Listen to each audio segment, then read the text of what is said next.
নলবাৰীত নাগৰিক সমাজৰ তিৰংগা যাত্ৰা হাতে হাতে তিৰংগা লৈ ওলাই আহিছে ৰাইজ দেশৰ সেনাবাহিনী আৰু প্ৰধানমন্ত্ৰীক ধন্যবাদ জনাই এই যাত্ৰা পহলগ্ৰাম কাণ্ডক লৈ পাকিস্তানক যথোচিত প্ৰত্যুত্তৰ দিবলৈ সক্ষম হৈছিল ভাৰতীয় সেনাই তিৰংগা যাত্ৰাত অংশ ল'ব মন্ত্ৰী চন্দ্ৰমোহন পাটোৱাৰী আৰু জয়ন্ত মল্লবৰুৱাই নলবাৰী চহৰৰ মাজমজিয়াৰ এই যাত্ৰা নলবাৰীৰ ভিন্ন ক্ষেত্ৰৰ বহু লোকৰ অংশগ্ৰহণ উক্ত যাত্ৰাত নলবাৰীত এই তিৰংগা যাত্ৰা অনুষ্ঠিত কৰিছে ভাৰতীয় সৈন্যৰ মনোবল বৃদ্ধিৰ কাৰণে আমাৰ প্ৰধানমন্ত্ৰী নৰেন্দ্ৰ মোদী ডাঙৰীয়াক শুভেচ্ছা জনাবৰ কাৰণে সকলোৱে ইয়াত গোট খাইছে যোৱা সময়ত পেহেলগামৰ ঘটনাত যিধৰণে আমাৰ ভাৰতীয় নাৰীৰ কিন্নুৰ অকালতে মচি দিয়া হৈছিল তাৰ যোগ্য প্ৰত্যুত্তৰ আজি আমাৰ ভাৰতীয় সেনাই অপাৰেশ্যন কিন্নুৰৰ জৰিয়তে দিছে আমি ভাৰতীয় সেনাক লৈ গৌৰৱ অনুভৱ কৰো আৰু সেই গৌৰৱৰ অধিকাৰী হিচাপে আমি ভাৰতীয় সেনাক অভিনন্দন জনাইছো ধন্যবাদ জ্ঞাপন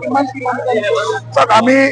আমাৰ পুৰণা বাছ ষ্টেণ্ডৰ পৰা ইয়ালৈকে হৰিমন্দিৰলৈকে আমি সকলো ৰাইজ ওলাই আহিছো সুন্দৰভাৱে অভিনন্দন দিবৰ বাবে আৰু হিলদল ভাঙি ৰাইজ ওলাই আহিছে হাজাৰ হাজাৰ লোক আজি নলবাৰীত ওলাই আহিছে যিসকলে ওলাই আহিব পৰা নাই তেওঁলোকে ওপৰৰ পৰা এটা অভিনন্দন দিছে আৰু এক ভাৰতীয় হিচাপে তেওঁলোকে সকলোৱে সংকল্প লৈছে যে সন্ত্ৰাসবাদ আমি নিৰ্মূল কৰিম ভাৰতীয় সেনাৰ গৌৰৱ সদায়